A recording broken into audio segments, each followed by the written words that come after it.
This is TWiT. No spoilers. No spoilers. And I'm not going to mention Avengers Endgame because I haven't seen it, so I'm not even going to talk about it. Okay, good. I'm not going to even talk about it. But do you watch Game of Thrones? No, but it's what I wanted to talk about today. Okay, good. I'm glad. Because no spoilers. No spoilers. But I can't give you a spoiler because I don't watch it. Episode 3 was on Sunday. Yep. And it was the big, I don't think it's any surprise, it was the Battle of Winterfell. It was a big battle, right? It was an hour and a half of fighting. Yeah. But for some reason, the director decided to shoot it in the dark.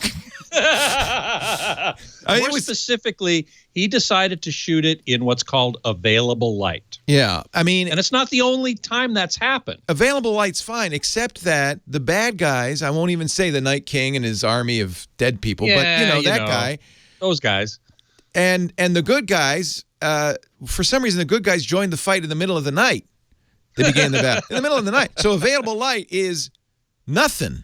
It's the torches and the campfires and whatever you have. Now, moonlight, I suppose. I watched it, I'm sorry to say, on HBO Go, which is their streaming thing. And the macro blocking was awful. Yes. And did you watch it when it was first released?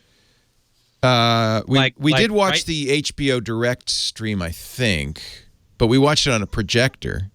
Well, so then it wasn't very good. What I wanted to do and what I need to do and what I can't do until it comes out on Blu-ray is watch it on my OLED TV in a less compressed, and it's never uncompressed, but a much less compressed format.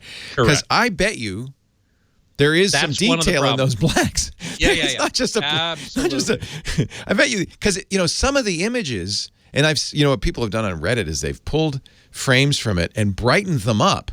Yes. And they're gorgeous. Yeah. Yeah. It's like, this is really beautiful cinematography. Too bad we couldn't see it. Yeah, well, there are several problems going on there. One is you were watching it on HBO Go, a stream, right? And as many people do. I'm not alone. Oh, no, no. And that's the problem. Even if you watch it on the cable during the airing, cable companies compress heavily and at varying degrees. So... Yeah, but less so than streaming. Less so, but I'm telling you, I know they compress it a lot too because they want to get more channels on their limited capacity. Yep, you're exactly right on that. And some cable companies are worse than others. Look, this was perhaps one of the greatest episodes of all time on television. But I think the people who made it, the producer, the director, the DP, didn't really consider where it's going to be seen. Exactly. One of the other problems that we haven't mentioned yet is if you watch it, that particular scene, that particular episode or some movie like that, in a room with any ambient light, it's going to affect how you see the dark detail. Right. But even even when I watched it again in my den with no light and on my OLED HDR screen, the macro blocking, which is the artifacts from the compression, was terrible because there's a lot of black stretches and it was just blocky. Yeah. And so not only were the blacks squashed, as you people, you TV types say, but crushed, actually. Crushed. They were crushed, which means there was very little detail in the dark parts. When you did see detail, it wasn't something real. It was artifacts from the compression. It was artifacts, these big blocks of solid black, essentially. So I'm gonna buy the darn thing, but it's not yet available on iTunes. Only seasons 1 through 7. The minute it's available, which I guess will be in a few weeks after they show all of them, I'll buy it and watch it again. I bet it will look good. I bet if you could see it on Blu-ray UHD, it would probably look amazing. It probably is there, and I'm sure that in the studio when they were editing it, they were looking like, oh man, this is going to be good. But think about this: where were they looking at it? They were looking at it in a mastering suite. Yeah. Which has completely controlled light, ambient light. They probably were in a very dark room. They were on a fully calibrated TV or display. And this is what another point I want to make is you want to make sure that at least your basic picture controls are set correctly. And in particular, the brightness and contrast controls. The music industry learned this long ago. They, before they shipped a record, they would listen on the cheapest little speakers in the studio. They called them oratones, and they sounded bad. And make sure that at least it sounded musical. And they knew, because they knew, the producers of that music knew that most people were going to be listening to that music on crappy speakers. Yeah. Hey, is Game of Thrones, it's 1080p or is it 4K? Is it HDR or not? Do you know? I don't know. That's a good question. I get the feeling it's not, but I don't know. I don't know. It's HBO. They're probably at the forefront. I would be surprised if it wasn't.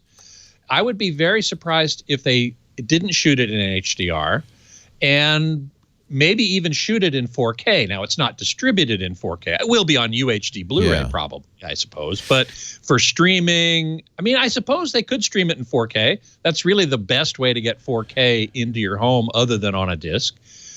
Is by streaming. I'd love it if they released, and I would buy it. I already bought all the episodes for hundreds of dollars on iTunes anyway, but I would buy the UHD if they and on iTunes. iTunes is now selling a bunch of 4K. Well, HDR I think stuff. iTunes will be pretty good, and that I'll get right away.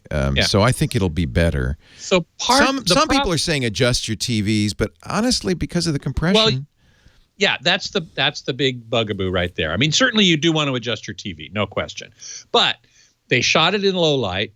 They compressed the heck out of it when they set it.